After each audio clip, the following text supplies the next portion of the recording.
Christmas के त्योहार की रौनक देश में तो देखने को मिल गई, लेकिन सोशल मीडिया पर देखने को मिल गई पंजाब की ये वाली वीडियोस।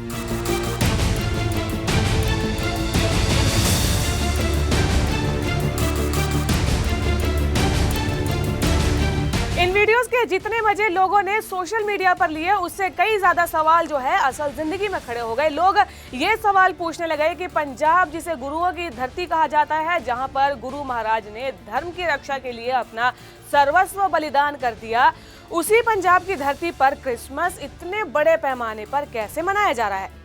ये सवाल एक बार फिर से इसलिए भी बड़ा हो गया क्योंकि दिसंबर ये वो महीना है जब सिखों के 10वें गुरु श्री गुरु गोविंद सिंह जी का परिवार इसी महीने में शहादत को प्राप्त हुआ था। ऐसे महीने में क्रिसमस का मनाया जाना सवाल तो खड़े करता ही है और ये भी सोचने को मजबूर करता है कि सिख आखिरकार क्रिश्चियन क्यों बनते जा रहे हैं और क्यों वो अपना धर्म बदलते जा रहे हैं।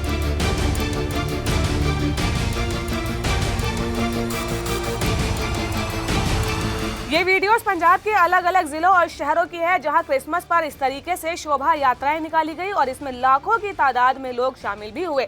ये वीडियोस लोगों को हैरान इसलिए भी कर रही है कि भारत के जिस राज्य में ईसाई धर्म की आबादी सबसे कम मानी जाती है, उसी राज्य में क्रिसमस का त्योहार इतने जोर शोर से मनाया कैसे जा रहा है। अब एक सवाल ये खड़ा होता है कि आखिरकार सिख अपना धर्म क्यों छोड़ रहे हैं। पादरी चमत्कारिक इलाज से छोटी छोटी बीमारियों से लेकर कैंसर तक ठीक करने का दावा करते हैं। इसके अलावा विकलांगता को दूर करने, वीजा दिलाने, नौकरी दिलाने, दूल्हा ढूंढने, बांझपन, भूत प्रेत से छुटकारा दिलाने और यहाँ तक कि मरे हुए लोगों को फिर से जीवित करने का दावा करते हैं। ये पादरी पूरे तामझाम के साथ चंगाई सभा जैसे कार्यक्रम करते हैं, जिसमें युवा, पुरुषों और महिलाओं को कथित तौर पर बीमार, अपाहिज या दूसरे कारणों से परेशान दिखाया जाता है। पादरी इनके सिर पर हाथ रखता है और ये चमत्कारिक तरीके से ठीक भी हो जाते हैं और ऐसी ही चीजें हैं जो लोगों को आकर्षित करते हैं। अब ये जान लेते हैं कि भारत में सबसे ज्यादा ईसाई कहाँ रहते हैं। आज के समय में पंजाब बिल्कुल बदलता हुआ नजर आ रहा है। भारत में कुल 3 राज्य ऐसे हैं जो ईसाई समुदाय की संख्या में सबसे ज्यादा है। इसमें नागालैंड में 87.9% है, मिजोरम में 87.2% और मेघालय में 74.6% आबादी ईसाई धर्म के लोगों की है। उत्तर पूर्व के बाद गोवा में सबसे ज्यादा 25.1%, केरल में 18.4%, तमिलनाडु में 6.1% और झारखंड में 4.3% लोग ईसाई धर्म के हैं। अब देखिए, आबादी के हिसाब से तो क्रिसमस के त्योहार की सबसे ज्यादा रौनक इन्हीं राज्यों में होनी चाहिए थी, लेकिन फिर पंजाब में इसे लेके बवाल क्यों हो रहा है।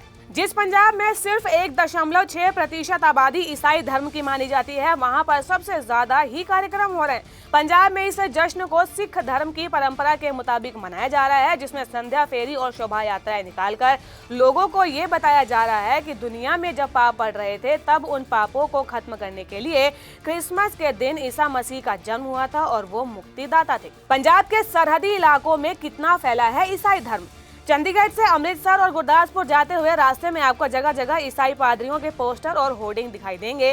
पाकिस्तान से लगने वाले पंजाब के इलाकों में ईसाई धर्म का कितना प्रभाव है, इसका अंदाजा गाँव में बने चर्चों से लगाया जा सकता है। इसमें आधे से ज्यादा नए चर्च तो निजी तौर पर प्रचार करने वाले पादरियों के द्वारा बनाए गए हैं। कई जगहों तो ऐसा भी है कि ईसाई धर्म मानने वालों के लिए लोगों ने घरों में ही चर्च स्थापित कर लिए हैं। अब एक बड़ा सवाल तो यह है कि धर्म बदलने के बाद नाम क्यों नहीं बदलते हैं लोग। पंजाब में ईसाई समुदाय की आबादी बहुत कम है। इस पर जानकारों की अगर माने तो कम संख्या का एक कारण ये भी है कि बहुत से लोग धर्म बदलने के बाद अपना नाम नहीं बदलते हैं। इसके पीछे का कारण है दलित समुदाय के लोगों को मिलने वाला आरक्षण। सरहदी इलाकों में जो धर्म परिवर्तन हो रहा है, उसमें ज्यादातर लोग गरीब और दलित वर्ग से आते हैं। जानकारों की माने तो बहुत सारे दलित असल में ईसाई बन चुके हैं, लेकिन कागजों में दलित ही हैं, क्योंकि ईसाई समुदाय को कोई खास आरक्षण तो मिलता नहीं है। इसलिए बहुत सारे लोग असल में ईसाई धर्म को मानते तो हैं, लेकिन ना तो वो अपना नाम बदलते हैं और ना ही कोई ऐसी चीज पहनते हैं जिससे कि यह पता चल सके कि ये लोग अपना धर्म बदलकर ईसाई बन चुके हैं। कुछ पादरियों की तरफ से भी सिखों को ईसाई धर्म में परिवर्तन करने के बाद उन्हें पगड़ी पहनने के लिए कहा जाता है और उनके नाम के पीछे लगने वाले सिंह या कौर शब्द को हटाया नहीं जाता है। तो आज की ये खबर आपको कैसी लगी, हमें कमेंट कर जरूर बताइएगा और ऐसी ही कई खबरों के बारे में जानने के लिए जीजीसी को लाइक, शेयर, सब्सक्राइब करना बिल्कुल भी ना भूलें।